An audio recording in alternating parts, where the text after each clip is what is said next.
thank everyone watching now and people that might join us for watching today. Again, my name is Aaron, and we have an excellent guest for you today on Author Talk in Kia Williams. Now, Kia wears many hats in her career, which we'll probably find out.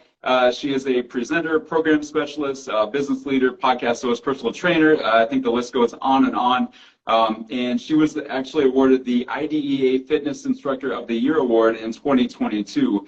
So she is joining us today to talk about her experiences in her career in the fitness industry and about her new book. Here's right here, Functional Core for Women, Targeted Training for Glutes and Abs. So again, welcome, Kia. I'm really happy that you're able to join us today. So how's your day going? It's a beautiful day. It really is. I'm just very happy to be here with you all. All right. Awesome. So I gave a brief intro right there, but just to give everyone a little more perspective, could you tell the listeners a little more about your background and kind of how you got into the fitness industry and how you got to where you are today? Sure. I got into the fitness industry very young in my teenage years. I was a competitive athlete, probably from the age of 9. I ran track and field and then played competitive volleyball and got injured, a pretty gnarly injury of, fracturing my ankle, split tear tendons. And for most of the part coming up, what I knew about movement had to do with sports and being an athlete. So that isn't necessarily, now that I've grown up, that isn't necessarily true or relatable to the average person, the general population. I mean, there's athletic identity, sure, but that's more so from a spectator standpoint, but actually being on the field, on the court, totally different experience. So with the injury that I obtained, going into physical therapy and then transitioning into actual gyms, commercial gyms, not just my strength and conditioning gyms as a trained athlete, I was like, wow, like there are many similarities, but also a lot of differences. And I kind of like it. I kind of like these differences. So I explored, and because I had a good foundation of movement patterns, taking those group fitness classes, meeting the personal trainers in those spaces, they picked my brain, I picked theirs, we learned, we discussed, and I wanted in. I wanted to provide services to people who were like my mom, my sisters, my dad, my uncles. So that was my true introduction to fitness. I started teaching step aerobics, yoga, and then the list goes on and on and on because there are a plethora of certifications out there, and I just had to get them all. And then opportunity after opportunity presented itself, and I said yes to things that made sense, no to a lot of things that didn't, and so here we are. Awesome. So you have, maybe you can talk a little bit before we get into the book about you won a very amazing award last year, the IDEA Fitness Professional of the Year. Can you tell us about that and kind of like how that kind of maybe, I guess, told a little more about your career and like what you've been able to accomplish to this point? Well, yeah, the IDEA Fitness Instructor of the Year Award is a coveted award that, coming up as a young professional group fitness instructor, of course, we just looked up to all the individuals who were awarded that award because it signifies all of the work and the smart work that they put into moving the industry forward, progressing the industry to be way more credible and responsible. Honestly, I didn't expect it. It was really awesome to be recognized in that way because I was just doing what I thought was good work. I just wanted to make an impact the way that other individuals before me made an impact. So it was more so about paying it forward. But when you do good work, I guess you get accolades. I brought it for you. I'm surprised my mother lets me keep that in my house because I guess she was shooting in the gym with me that she feels all of my accomplishments are hers. But they are. We make a good team. But yeah, it was a tremendous award, and it has done so much for my confidence in the work that I do and deliver. So I'm appreciative. Thank you for asking. Okay. So you mentioned how you want to make an impact, and I noticed in the introduction of your book, you say that the book was written to, inform and empower women through safe and realistic exercise. Can you explain to listeners maybe a little more what you mean by that and kind of your overall mission for the book in that respect? Absolutely. So many of us, women in particular, are highly scrutinized. There are so many opinions and expectations of who we should be, how we should be, how we should show up in spaces, and then ultimately what we should look like, what is deemed appropriate, appealing, beautiful, or attractive. So this was an effort to truly take back our power over our own bodies, over our own psyche, to say, it goes beyond the aesthetics. It goes beyond the appearance of what the core is. So acknowledging that we have the right and the prerogative to say, yes, no, this is how I will or won't show up in space and time. And more so about, as long as I appreciate who I am, how I feel I look, how I feel when I do movements, exercise, or just simply living and existing on this planet, then that should be good enough. So although, sure, we do touch on aesthetics, appearance, appeal, if a person's desire is to change the way their body looks, that's only a small piece or portion of this book. It's more so focusing on the functionality of how the core works, how the core benefits our daily lifestyles, which is functionality, how it can improve how we show up for ourselves, for our families, through gardening, cooking, walking long distances, going shopping. Hello, somebody. All of the above, yeah. Okay, so you mentioned that, just kind of giving women that confidence, and you mentioned aesthetics, and that is a big part of exercise for a lot of people, maybe not all people, but just that confidence in being able to work out. Like, what does that do for everyone, but for women specifically, to your point? Confidence in how to exercise. So many layers to that question. In areas that I've worked in gyms, oftentimes I'm met with women in particular who are afraid to enter the weight room's floor area. They feel scrutinized. They feel, watched. They don't feel that they're prepared for what is there. They don't understand the machines or how to use the machines, what will be deemed weird. And Lord forbid if I show up on the next TikTok video for doing something that someone seems to think is weird. That's not the way that you use the cable machine. Oh my gosh. So again, it's preparing people for work, preparing people for play. These are the foundational moves. This is the why behind it. So the neuromuscular connection of saying, oh, this is how I should, or this is the goal for how I want to move my body to get this response or this effect. So that is empowering in whatever arena or space that a person, especially a woman, is to show up. So in this book, a lot of the exercises, 45 plus exercises that we offer, apply to the human body. So whether you identify as male, woman, or non-binary in between, you can do this. There's information in this book that you will find helpful, credible. We talk the science behind exercise, so endurance, intensity, hypertrophy, and beyond. But there are very important elements in the book that was important to me to make sure that we spoke to, that we illuminated and gave attention to, about, owning your space, owning your know and your smart when it comes to exercise specific to your body and your goals. Okay. Now, I mean, the title of the book obviously is Functional Core, but I think there are some misconceptions maybe within the industry, within the fitness world, on exactly what core is. A lot of people think it's just the abs, and that's all it is.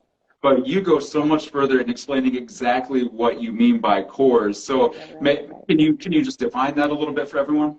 Yeah, so it is a myth of what the core is. As we are entering group fitness spaces and studios, I see on their group fitness schedules that, they have all these wonderful class titles and descriptions around the core, but when we get into the spaces, the entire duration of the class, we're just doing crunches for the most part. I'm like, there's so much more to the body than this, I would like for my back and glutes to be just as sore as my rectus abdominis by the time that I leave this class, to know that I did something. But simply put, the core are collective muscles that attach to the spine and the pelvis that helps us to move our arms and legs functionally and safely.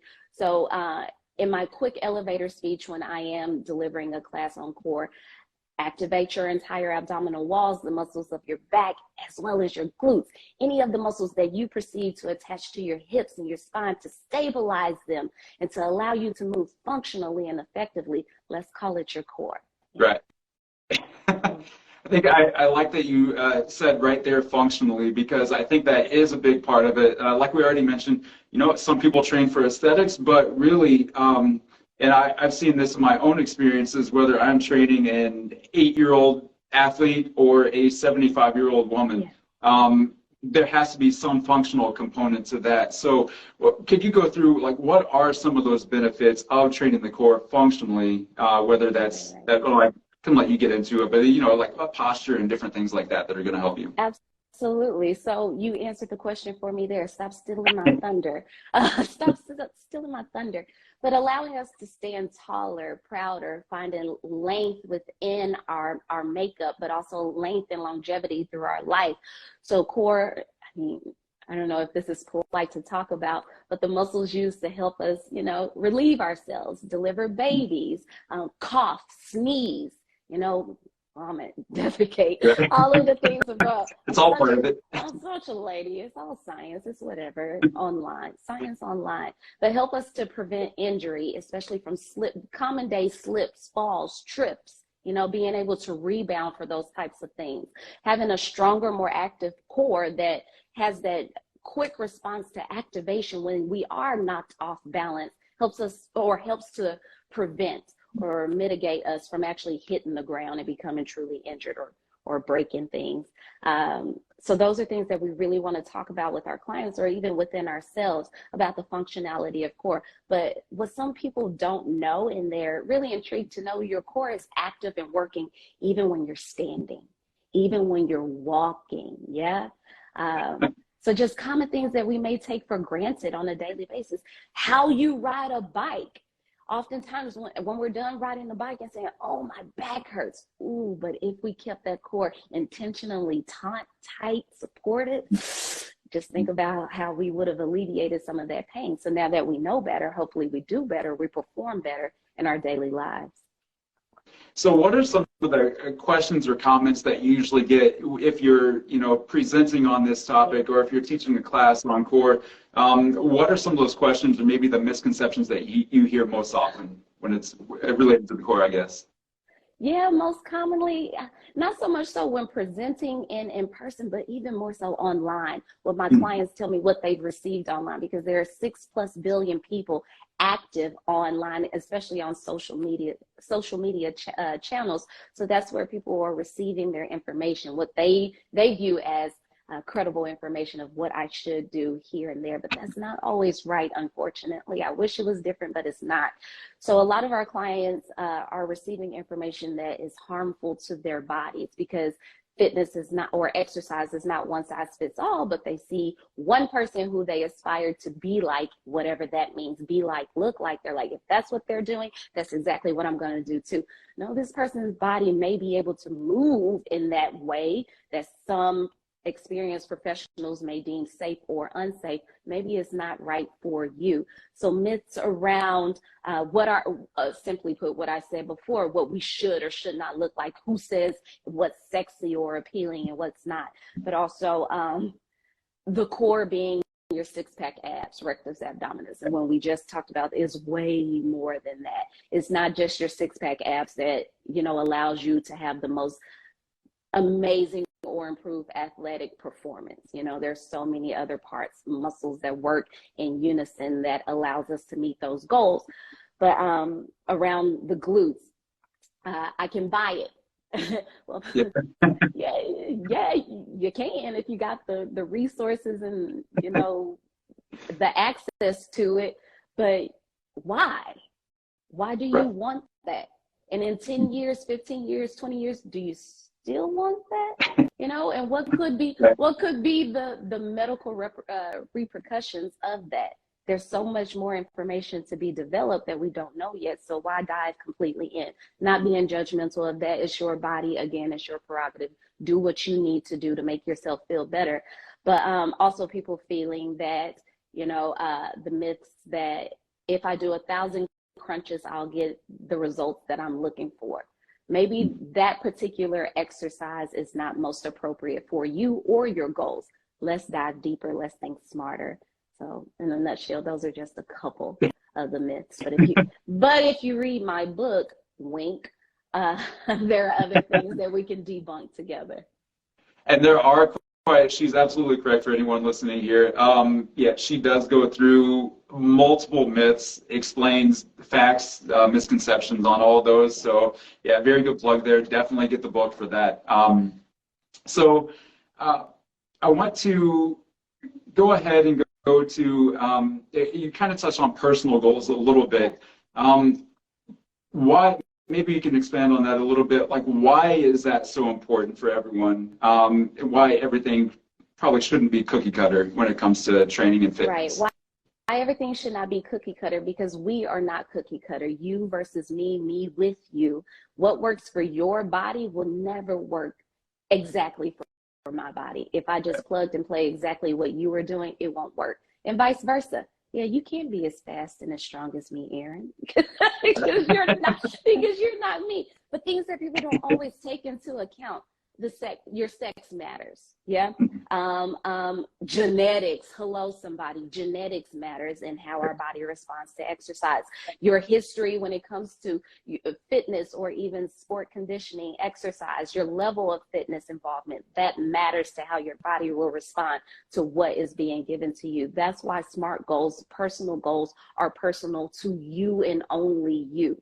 How you eat, again, may not be completely exactly the same as the next person, especially the person that you see online. There's a lot more that goes into what we are seeing a person do online that makes them look, perform, or feel a certain way. It's not just that 30-second highlight reel of the plank that they did that gave them these results. So it's all variable. It all depends. Responsibly spoken, when someone asks us a question specifically about, will this work for me? We always answer, it depends on a multitude of factors. Definitely. I love that you mentioned the highlight videos, because there is so much more that goes into whether it is nutrition or training or fitness. We don't always see what goes on behind the scenes and how much work that person actually had to put in to actually get to those goals. So I love that right there. One of the things that I do love about this book is that when you're going through it, there actually is an exercise finder at the beginning, so you can access whatever exercise you want to see, go directly to that page and get right to it. So I guess, could you explain maybe some of your favorite exercises that are in the book, some of them that you found most beneficial? I know we just talked about how like everything's going to be different for each individual person, but what are some of your favorites that are in the book? My favorites, so personal to me, two of my favorites: squats, because it hits the entire lower half, the largest muscles of the body, but also planks. What I say is that the most effective way to work the entire abdominal wall and other parts of your core, planks. Get it in. But what I love so much about this book, with all of the exercises that we give, and thank you for referencing the exercise finder so we can get there quickly, there are so many options, a variety of ways of performing the specific exercise there that could work for most bodies. We also implement and offer up different exercise tools or toys that you could also use to either support your body in performing these moves or make the moves even more challenging if that's what you're seeking. So yeah, those are my favorite parts. Okay. And there is another part of this, and people will have to get the book to go through it and see exactly what I mean here, but you do give full descriptions, progressions, regressions. So this isn't only for one type of person or one fitness level. I mean, you do a great job of offering an exercise and then saying, hey, if you can't do this, like maybe here's some suggestions here. So awesome job on that. What is one, so if we can go back to, personal goals and empowering women there, what are some of the biggest roadblocks that you've seen in trying to, I guess, get the point across of, exercise is important and you do have to find out what works specifically for you? some of the roadblocks that we face is competition. Because again, referring back to so much information online, it's hard for just the general population to filter through what is true, what is false, what is scientifically proven, what is just marketing, good marketing dollars behind it. So debunking those myths and gaining more trust from individuals that, you know, we're the ones doing the research, we're the ones in the labs, we're doing this for you because we want to deliver safe and effective exercise that allows longevity, that has adherence, so that people aren't just giving up, so that people are motivated. We're talking exercise motivation as well. There's so much that goes into it, but we're competing against this Insta type experience, this microwave type experience of just push 30 seconds a few times and you got it, you're good to go. So that's one of the biggest roadblocks, but also again, so adherence, getting people to stick to it and to be confident in what they're doing is right and they're on the right path based on their SMART goals. It's gonna take time. It took time for us to make a mess, so it'll take us a little time to clean up a mess as well, but we're worth it. We're worthy of it, and you can do it. You just got to stick with it and allow yourself grace, space, and time. Everything that we deliver in this book is based on ranges. So ranges of rep ranges, set ranges, so that allows permission. Sometimes we feel we need permission to choose. You don't, it's your choice. But we give these ranges so we can play a little bit. We have wiggle room because again, everything's not absolute. We don't operate in absolute. It all depends on what works for you at that time. Do you see some? I mean, I know it feels like it's kind of happened all of a sudden with some of those misconceptions, but do you see that kind of that tide kind of turning a little bit as far as the information and like people like yourself getting good information out there? Do you see that kind of turning around? Optimistically, yes. Yeah. Optimistically, yes. The target demographic who I have the pleasure of communicating with, engaging with, we are the type of people who challenge the information that's out there of, oh, let me fact check that, you know, because who said you really know? And they fact check me too, honey, but that's all right. I can handle that. I dish it, I can take it. So optimistically, yes, I'm seeing way more people show up at fitness conferences who are not just fitness service providers, but also influencers, engagers, and fanatics of exercise and fitness because they want to know more. They want to feel empowered and given the necessary tools to make the necessary decisions for them. But we also see it in other areas when it comes to different wellness categories. So challenging the credibility of medical doctors, physicians. We love having options. So we have a Rolodex of chiropractors who we can choose from. There are, reviews supporting, the credibility of what they serve. So I love that the fitness industry is going in more of that trusted direction as well as the medical industry. So it's empowering, it's insightful for sure that I am seeing way more people saying like, that's cute. What I see online, that's cute, but no, that won't work for me. But this will. They're not saying it won't work for me, so I'm not going to do anything. They're saying, I have options to make this work for me. Okay. Yeah. And I think that's so important, again, going back to, finding your personal goals, finding what works for you. Yeah. I guess that's good that people are questioning information to a degree to say, hey, that this shouldn't be a blanket statement. This doesn't work for everyone, so I'm going to question it and kind of find out what works for me then. So I do want to be respectful of your time. You've given a ton of really good information here, but I guess if you have any other parting words, any other big message that you want to give everyone before we leave here today, just about your mission, your goal. Yeah, let's make exercise and fitness fun and functional. When we have fun, we want to do it again. Yeah, that's that feel good, those feel good hormones. So let's make it fun. Let's make it personal and optionable as well, because it should not be, and I shouldn't operate in shoulds. I personally am disappointed that fitness and exercise and even sports performance has become way more so about how you look as opposed to how you feel and how you perform. So let's put the fun back in function and let's just make it happen. Awesome. Very, very good message there. If you haven't got your copy yet, everyone definitely should get this. It's on our website, us.humankinetics.com. Sure, you can find it other places as well. Thank you so much, Kia, for joining us today. Is there, I guess I can let you say, is there a place where people can follow you and keep up with all the great information that you're giving out? Sure. I'm in that chaotic, highly trafficked world of Instagram. So at KiaWilliams.fitness, at KiaWilliams.fitness, our website at thecoreofitall.com. You can also reach us there, but I'd love to continue to be engaged with you.